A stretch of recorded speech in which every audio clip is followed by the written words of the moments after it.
Okay, let's start.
Now, since we're approaching x from 0 from the left, alam natin ang absolute value of x na dito saan.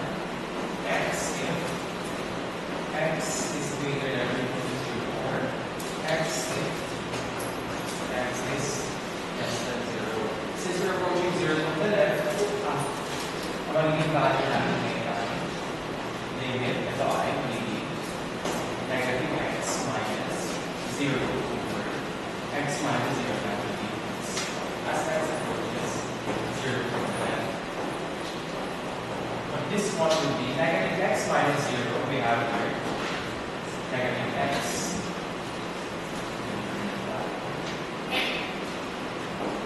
over x as x approaches 0 from the left.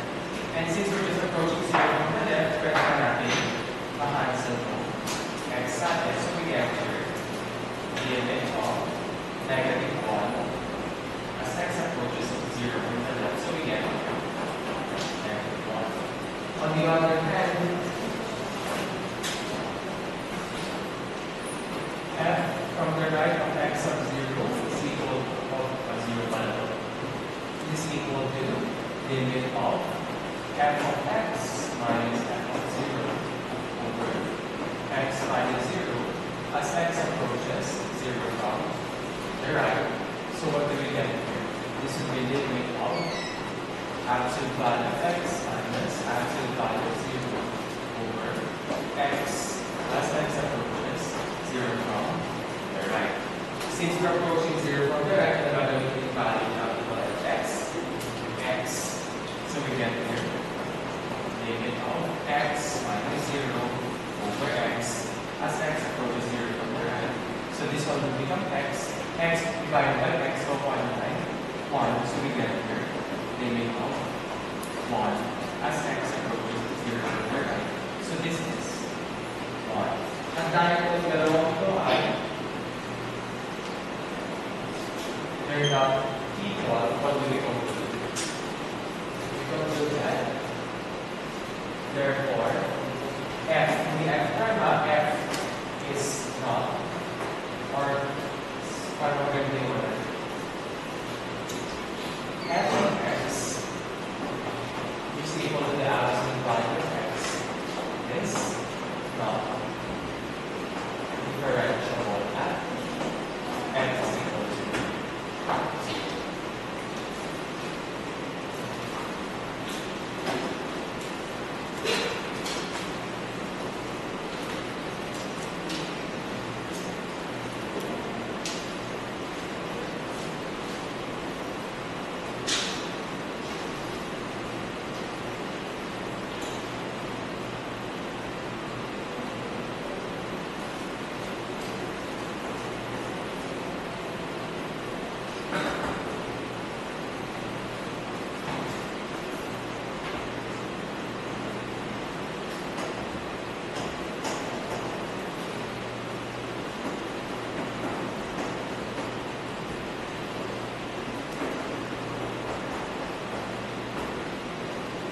Okay, let's consider this one.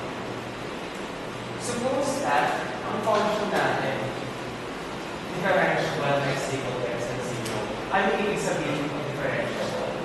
Ibig sabihin f prime at x sub 0 exists. Where sub equal is equal to the limit of f of x minus f of x sub 0 over x minus x sub 0 as x approaches x sub 0.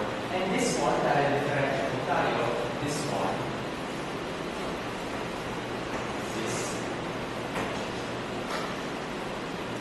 okay. At dahil nag-exist ito, ano bang sabi natin sa f of x sub 0? This one, ibig sabihin, kung nag-exist ito, meron itong value. So, ibig sabihin, f of x sub 0 also exists. Now, okay, let's box this one up. Kasi hindi mo magamit ng order. Okay. Now,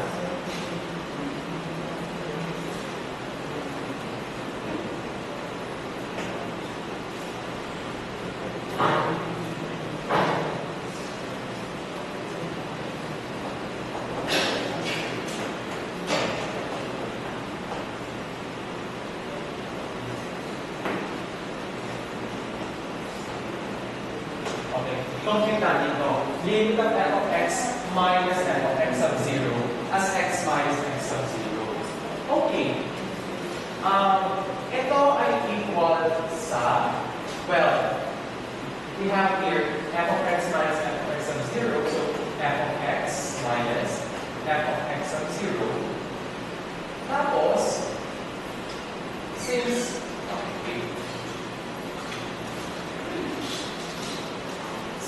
we are just approaching x, inabutan is x sub 0, we can multiply. Every time we multiply now, x minus x sub 0 over x minus x sub 0. Hindi pa to 0.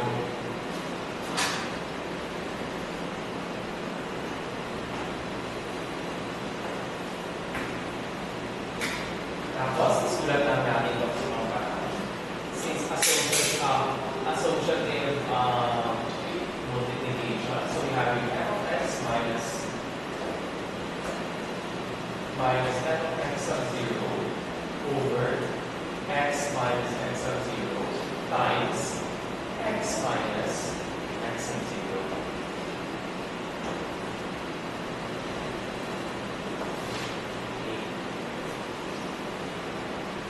As x minus x sub 0. Now, since limit of the product is the product of the limit of 1 and limit of f of x minus f of x sub 0 over x minus x sub 0 as x approaches x sub 0 times limit of x minus x sub 0 as x approaches x sub 0. Okay. X sub equal, ito yung limit of f of x minus f of x sub 0 dito. Result natin. So this one is f prime of x sub 0. But this one here, sa not equal. Okay, so before known na lang tayo linear. Limit of x minus x sub 0 as x approaches x sub 0. This one is equal to 0. So we get here, this one multiplied by this one again, 0. So ibig sabihin, ang sagot natin dito ay, dahil equal silang lahat, equal ito sa 0. So we have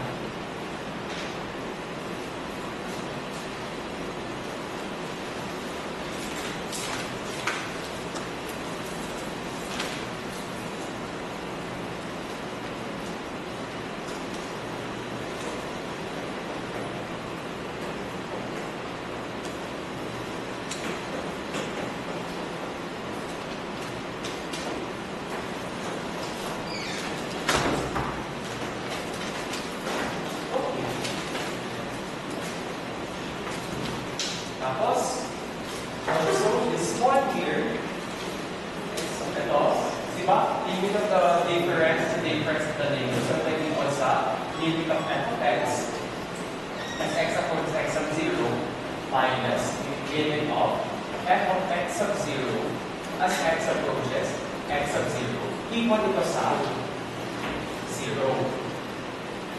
Okay. Ano itong isang bagay na ito? Ano ang limit ng f of x sub 0 as x approaches x sub 0? This is just f of x sub 0. Bakit? Kasi x sub 0 ay isang number lang yan. Pag prinouncing mo yan sa f, ang f of x sub 0, isa na ito, real number. So this one is just a constant. Constant lang ito. At dahil constant yan, ito ang value niya. So, ibig sabihin ngayon, ang makuha ngayon natin ay limit of f of x minus ang constant equals to 0. Pwede ko ilipat sa kapila, makuha ngayon natin ay ito. So, let's box this one out.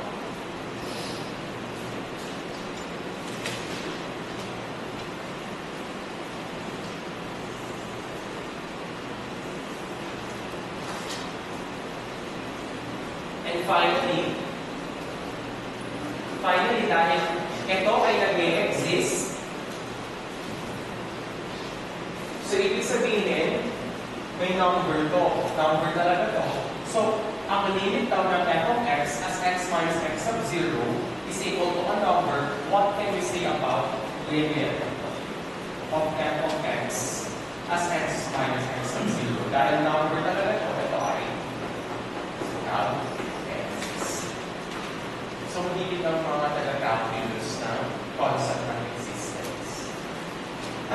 what do we have? Ilan naka-box sa atin? 1, 2, 3. Ano to? Ano itong kanya? F of A should exist. Tapos, ito, limit of f of x as x approaches A as a value. Tapos, limit of f of x as x approaches A is equal to f of A. Ano yung tatlong criteria na ito? Ito yung first criteria ng continuity. Ito yung second criteria ng continuity. Hinula na natin yung third criteria ng continuity. So, nawala natin yung first. Tapos, ito yung second. At ito yung tatlo. So, ano nakuha natin? Nagsimula tayo sa isang differentiable function. Saan tayo nakatungo? Sa isang continuous function. So, we have the following theorem.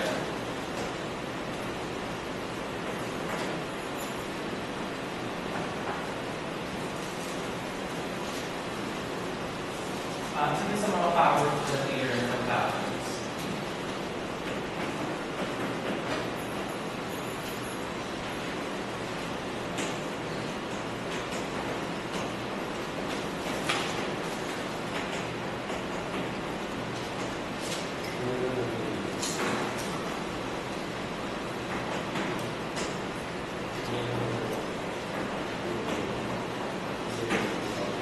So, ibig sabihin, kapag ang function mo daw ay differentiable, automatic, continuous na rin daw yung function mo.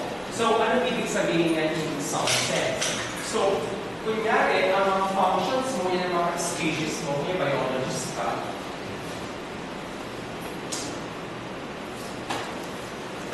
Kung ito yung topic, prevent math 17.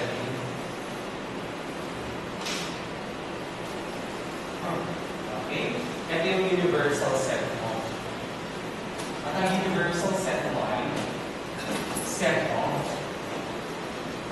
functions. At yan ang mga naisip mo. Polynomial, rational, greatest integer, absolute value, at yan dito. Tapos, sa loob ng set of functions na yan, meron tayong subfamily or subset, hindi tawag ng mga continuous function. So we're C subset of continuous functions. Okay, and sabi daw dito, if the function f is differentiable, then it is continuous. Sino ang mas malaking family? Yung family ng continuous or yung family ng differentiable? So kapag parang kung if you're a human, then you're an animal. So sino mas malaki? Yung continuous. So yung mga differentiable, nasa loob. Mag-ibig yung delta. So ito yung mga differentiable.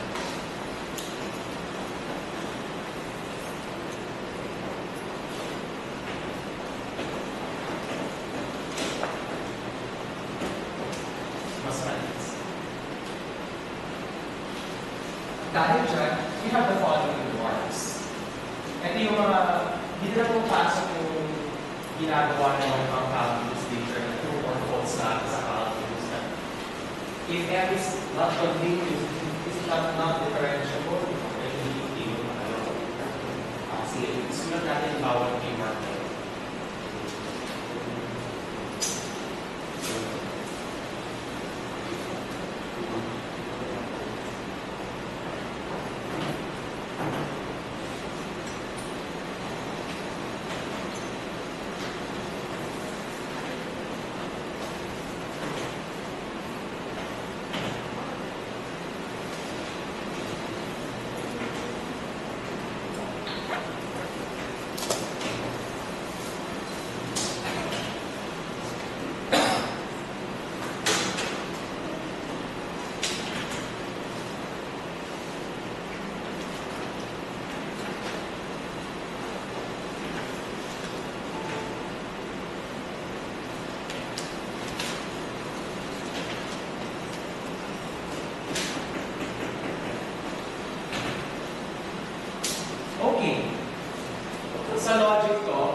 Sabi, ito the original statement, if P implies Q, so ito yun, differentiable, not continuous. Ang kapareho nito, itatawag na natin, contrapositive. Ang contrapositive statement, yan lang ng mga lawyers din. Yung, kukunin mo yung negative ng Q, not Q, implies not Q. So parang, if human, then animal. Ano ba pwede? If not animal, pero pwede. Isa ba tayo? Ayaw gas-gas na. Pagbasa ng loop, pagbasa ng loop, umulan. Pag hindi umulan, hindi basa ng loop. Babalik na rin yun. So, ang kapareho niya ay not continuous, automatic, not differentiable. Okay.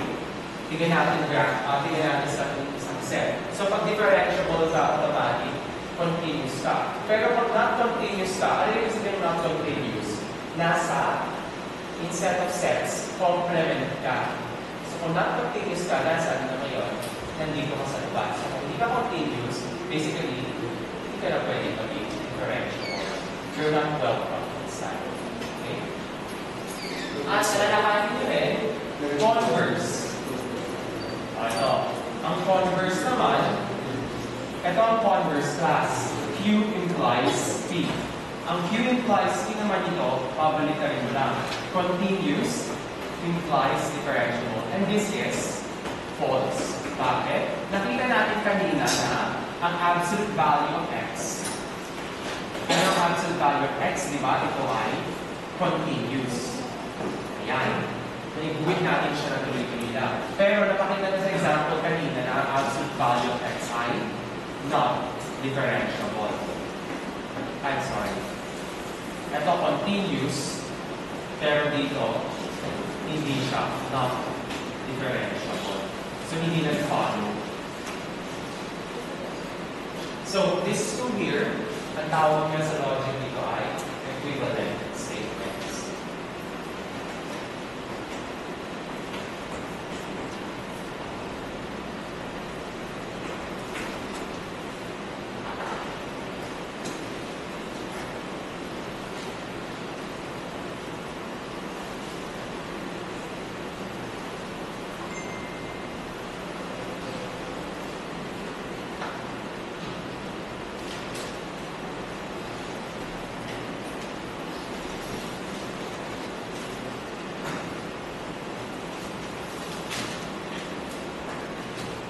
Okay, let's have the following.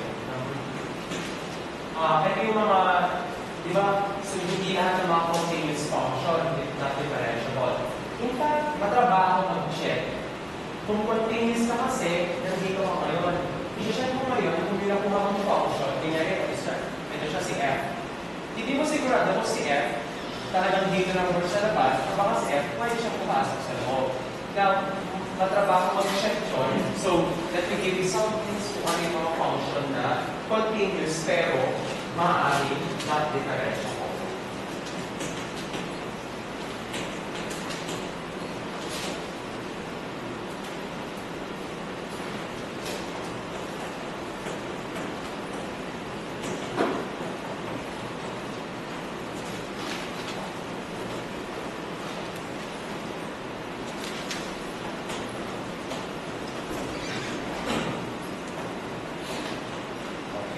So yung unang-una, hindi ka na differentiable kapag hindi ka na discontinuous. Ay, kapag discontinuous ka, automatic hindi na differentiable.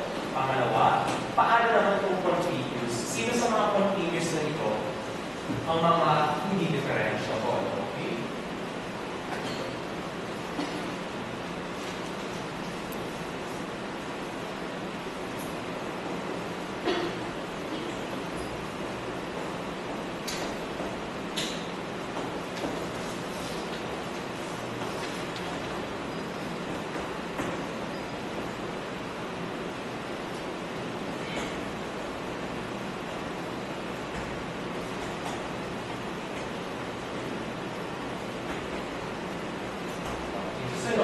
The graph of f has a vertical tangent line at x equal to x of 0. Halimbawa, isa sa mga to the 1, x to the 1. X to the 1, third.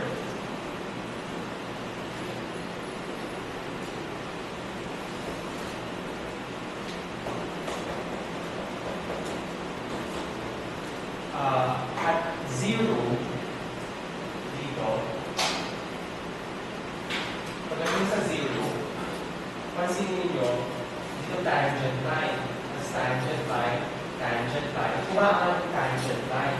Pagdating na siya sa 0, yung tangent line mo, nakatayo na sa ganyan tapos, nagbabawa lang ulit yan.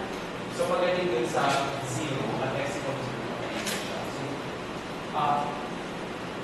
So, differentiable of any point x at x is equal to 0.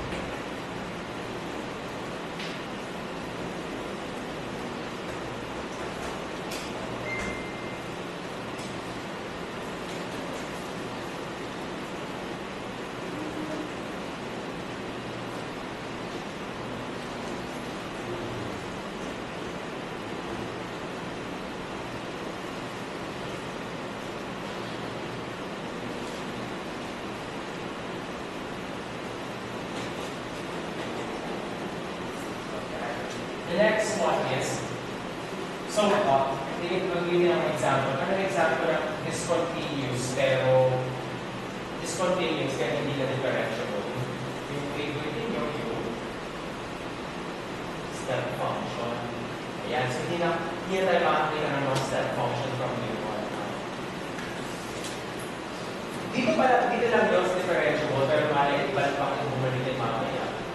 Okay? Mali kasi natin, di ba? Dito kasi lumilit lang yung subset, mali natin, palaking pala natin yung continuous family mamaya. So, ito, example ng discontinuous kaya hindi naman differentiable. Ito naman, continuous siya, pero not differentiable and exponential. Now, yung susunod, the graph of f has no well-defined tangent line x equals x equals 0. Ibig sabihin nun, meron siyang corner or cusp or an edge at x equals x equals 0. Halimbawa, yung kaya nakita natin yung absolute value. Bakit? Well, sa point na to, meron ang tangent line, parallel na siya. Tapos tangent line din dyan, tangent line. Pero pagdating dito, hindi mo ba alam, o sige, pwede mo, pansin yung may trend yung tangent lines natin, no? Papunta lang sa gano'n. Okay? Pero pag galing ka naman dito, yung tangent line mo, papunta dito, ganyan yung trend nila. So, ibig sabihin, pagdating niya sa x of 0, pag gano'n yung tangent line mo. So, sa point na to, hindi mo may yung tangent line mo na papunta dito o papunta doon. Kaya, no well-defined tangent line.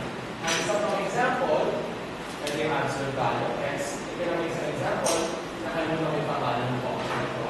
Ang issue ng function naman ito ay, para siyang letter D rin. Okay, magandang. Ito naman yung cost na tinatawag. Bakit? Ngayon din, different yung mga tangent line. Pero pagdating mo dito, ano nangyayari? Nagiging vertical na halos yung tangent line mo. So, again, kung may corner, may cost, may itsura, vertical, hindi sila differentiable.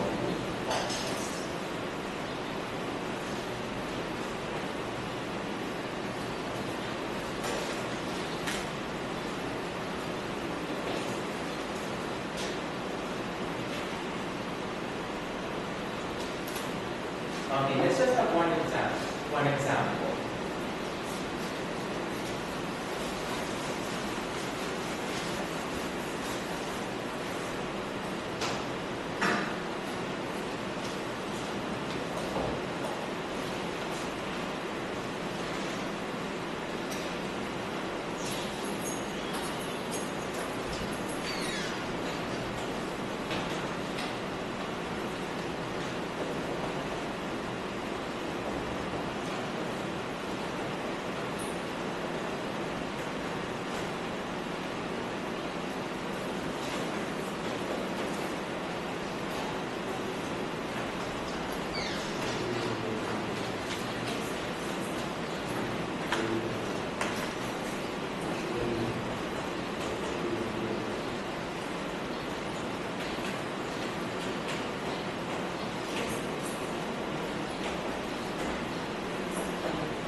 have this one.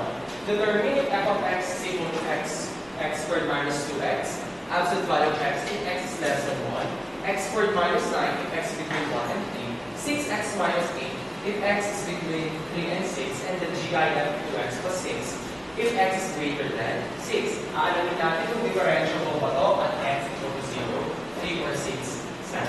Notice na nilagay na natin kung ano yung mga testing natin. Hindi tayo naglagay. Wala tayong concept ngayon. Wala tayong introduce na concept ngayon possible points of this differential or anyway. Medyo hindi ko baka yung mga points of discontinuity natin hindi yan sa pagkawin. Mas marami. So, mas possible ilagay na natin siya. Now, notice here na meron tayong isang rational, tapos quadratic linear ito. So, ang problema natin na ito at ito. So, i-simplify natin. Let's have here f of 1. Let f of 1 be equal to x squared minus 2x over x. So, equal to saan? We can factor out x minus 2 over x. Tapos, kung na-cancel natin yung x, tatanggalin ngayon natin yung ratio na dapat si x ay equal sa 0. So, we get x minus 2. If x is less than 1 and x is not equal to 0. On the other hand, is mo problema natin ay f of 4 equals sa x. Sorry, f of 4 x equal to GIF ng 2x equals 6. Okay. Notice here na greater than 6 na tayo, no? So, kung equal to sa n, tapos ito ay n is less than or equal to 2x plus 2.